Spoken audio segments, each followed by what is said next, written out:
Traders, FX Pip Collector here. Today is Thursday, September 12th, and I'm going to be analyzing the euro yen, starting on the monthly, working my way all the way down to the 1 hour time frame for the full top-down analysis.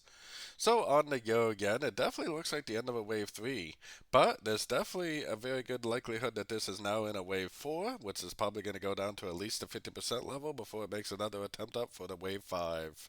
So taking it down to the weekly time frame, I still think this looks like all one downtrend, probably still all wave A. At some point, it's going to have to make a crutch into that wave A, which would be a pretty big move to the upside.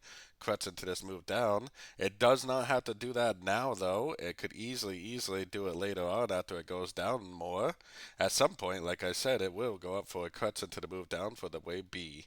So taking it down to the daily time frame, the trend is down on the daily for sure. The trend is down on the weekly. The trend is down on the monthly. So guess what I'm doing on the sort of time frames? I'm definitely still looking for sorts in a downtrend until the market tells me the trend is over.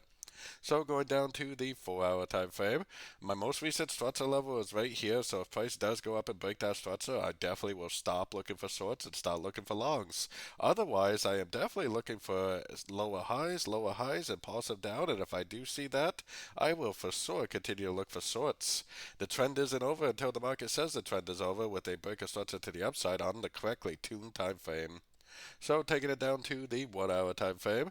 1 hour time frame is where I got my Fibonacci retracement on this last move down, which is very clearly 1, 2, 3, 4, 5 waves down. So we possibly are actually only in a crescent to the last 5 waves. This thing could easily just make 3 waves up to a Fibonacci level, make a lower high and go down and continue the downtrend.